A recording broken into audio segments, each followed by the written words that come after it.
One of the most highly debated topics in the watch industry among watch enthusiasts is always the top 10 most iconic watches of all time. So today I wanted to give you my list of what I feel are the most iconic watches of all time. So let's get right into it.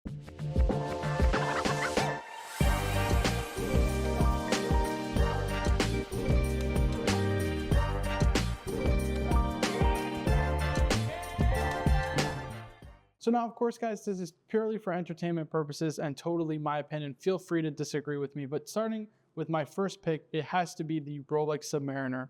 A surefire inclusion, I feel like, to any list because it is what I feel is like the quintessential definition of what a wristwatch is, right?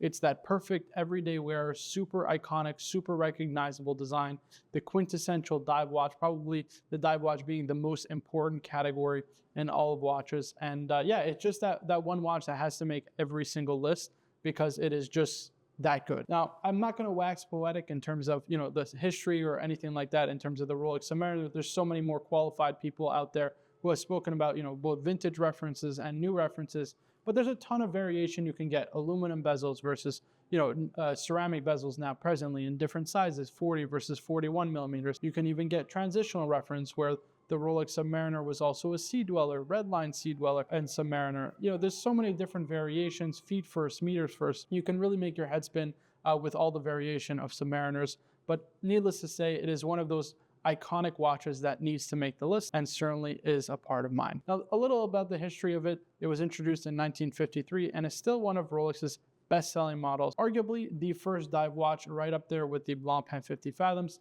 I know that there was an article released by Periscope essentially showcasing how the Rolex Submariner was the first to market and therefore the first dive watch. Do I believe it? I think so. I think his evidence is pretty compelling, and so I would give Rolex the crown as having the original dive watch. Pretty impressive feat, and so again, that's why the Rolex Submariner makes the list here. Moving on to the next watch, again, is one of those surefire, easy picks. It has to be the Omega Speedmaster for so many reasons. Obviously, it being the first watch worn on the moon, the NASA qualified space watch, the original moon watch, and the one that I feel is just the most iconic chronograph of all time. I'd even put it right up there over the Rolex Daytona, simply because, again, the history is there, the pedigree is there, and not just that, lest we forget that the Speedmaster actually started out as a racing watch and then became the moon watch later on. The original Speedmaster reference CK2915, which was released all the way back in 1957, had that history there and had that pedigree there before even it became the moon watch.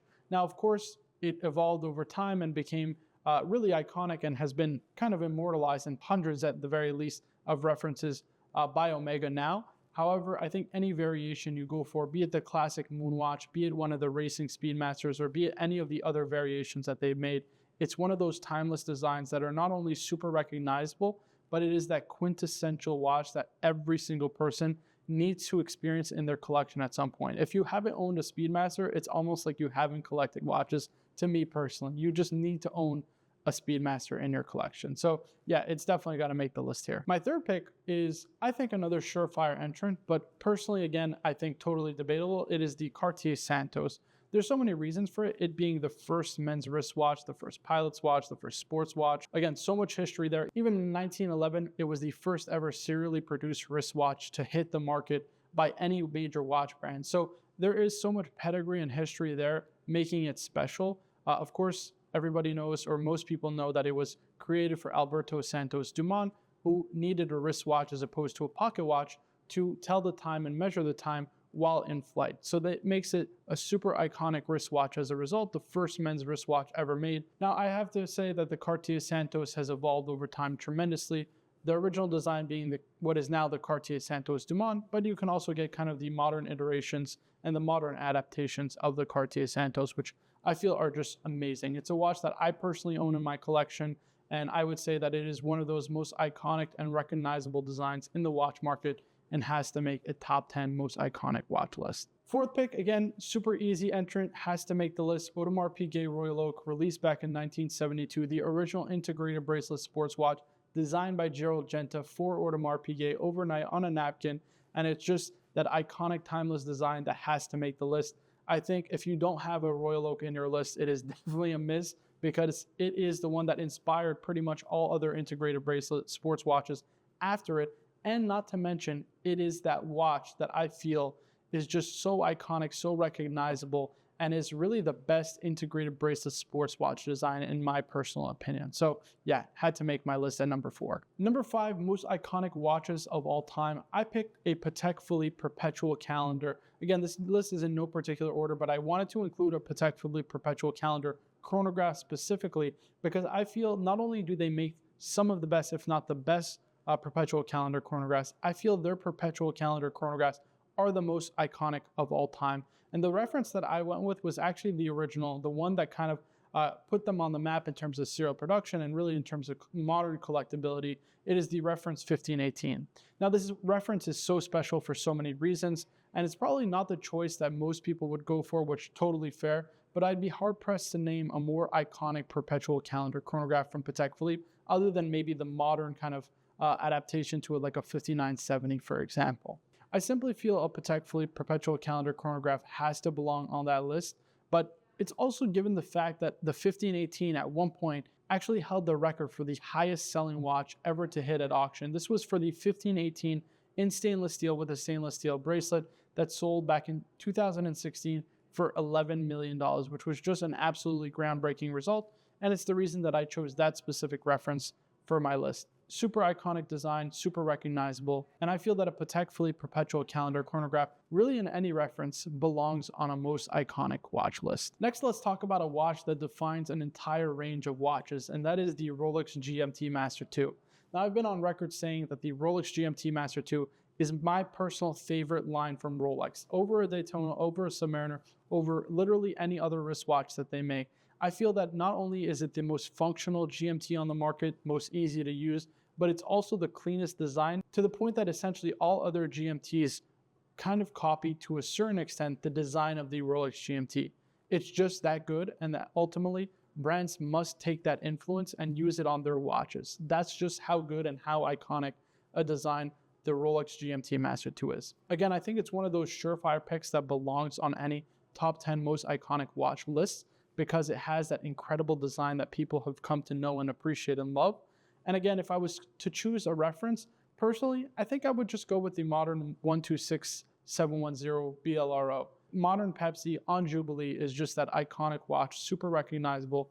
Of course, I know of all the kind of iterations that are so special, but I just feel the modern Pepsi is the Pepsi, the GMT-Master II, kind of personified and perfected in the best way possible. Modern build quality, modern movement, modern proportions, modern materials. It is just a perfect wristwatch. And if you had to ask me, I think it is probably the best watch on the entire watch market. But again, that's just personal bias. My next pick is another dive watch, extremely recognizable design. It is the Panerai Luminor. Now, this should come as no surprise, as again, I feel this is another one of those surefire picks for most watch enthusiasts, given how recognizable a design it is. What Panerai have been able to achieve kind of at a retail level with the Panerai Luminor and the variety that they've been able to expand it out into, even just, for example, the submersibles and all the different limited editions that they've done, it's nothing short of spectacular. And it just goes to show you just how good the Panerai Luminor design really is, given how successful it has been for so long. It's a watch that's beloved by watch collectors, comes at a great price point in a variety of combinations. You can really find one that suits your personal taste and style. And again, it's one of those surefire picks that has to make the list. My 8th pick on the list is a JLC Reverso. Again, a watch that needs no introduction. Another one of those surefire picks that has to make a list. The iconic kind of polo watch from JLC, the watchmaker's watchmaker. And I feel JLC is a watch brand that doesn't really get as much recognition and love as it deserves. Not only did they make almost 1,400 calibers for pretty much the who's who of the industry, Vacheron, Patek, AP, and many, many others for essentially generations, but they are, I think, at a retail level and even at a pre-owned level, some of the most undervalued and underappreciated watches on the market today. Such a great variety of designs, complications, and not just in terms of the actual finishing, but the actual prowess of their watches is second to none. They truly are one of the best brands in the world, and I feel that more collectors should really come to appreciate and look into the history of JLC, but also take a look at their modern timepieces, because I think what they're doing nowadays is really spectacular, especially with the Polaris line, the Master Control line.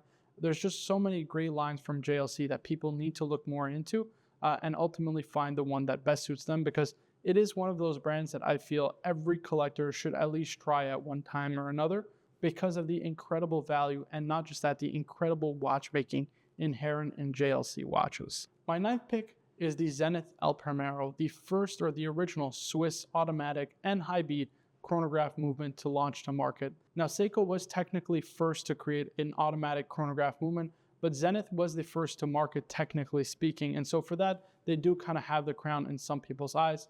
I think that the story of the Zenith El Primero having almost been destroyed and forgotten about completely during the quartz crisis, when essentially Zenith ordered their watchmakers to completely destroy all the machinery, tools, and schematics to create the El Primero movement. Such an intriguing and romantic story, given the fact that a watchmaker essentially saved one of the most historic and important movements from the brink of destruction and essentially not knowing at all what to do. Zenith would have really not been able to recreate the El Primero movement until probably modern times, like for example, Omega with the 321 caliber, had it not been for Charles Vellemot and his heroic acts of taking all that technology and hiding it up in the Zenith attic that you can actually now visit today. I think given that story, given that history, and of course, given the fact that the El Primero movement was used by so many different watch brands, it is one of those iconic and of course those super recognizable designs for watch collectors specifically. But I think Zenith is another one of those brands that I'd love to see more watch collectors come to appreciate. However, I will say this, I think that Zenith does need to kind of up their game in terms of watch releases. In recent years, they've done a tremendous job, but there are a lot of things that I think are kind of lackluster in that they're pretty conservative with their taste, just re-releasing old models and kind of modernizing them. And I think that just kind of is a bit boring and lacks inspiration. I'd love to see them do something a little bit different, maybe a little bit bold, experiment with some more materials like ceramics or carbons like they have been doing. And I think it will actually lead to a lot more potential success. And now, last but certainly not least, I had to include this because, again, I think it's one of those surefire picks you have to include. But me personally, I'm not the biggest fan of actually including this watch on the list, and it is the Rolex Daytona. Now, again, I think it's one of those surefire picks most people will have because of the recognizability, the history, it going for, the highest ever auction result at one point, Paul Newman's Daytona selling for almost $18 million. All those kind of things kind of factor into the fact that the Daytona is arguably the most iconic watch of all time. But when you actually consider it, the Daytona is a bit of a failure in terms of design. It didn't beat the Speedmaster to make it to the moon, and it doesn't actually perform its job as a racing chronograph in the modern age as it should. When you think about it, it's a bit of a failure in design, given the fact that you have to unscrew the pushers of the chronograph every single time you want to use it. Sure, that ensures water resistance, but it wastes time and ultimately is kind of a design flaw if you need to perform some kind of timing objective in a quick manner. And so for that reason, I think that it does have a super iconic, super recognizable design and it has to make the list. But at the same time, I think that maybe in the future, if the hype does die down for the Rolex Daytona, which is a very, very real possibility, I think it will make less and less watch collectors lists as a top 10 watch all time. But again, that's just my personal opinion, and I'd love your feedback down in the comments below. So guys, that's my top 10 most iconic watches of all time. I think it's a pretty sound list. It makes sense to me at least, but I'd love to hear your feedback. What are your top 10 most iconic watches of all time? Which ones make your list? It's always fascinating to hear people's lists. So guys, feel free to like the video. Feel free to subscribe for more videos like this in the future. And let me know down in the comments some video topics that you'd like to see from me here on the Burdeen's Jewelry YouTube channel. Thank you so much for watching, and I'll see you in the next one.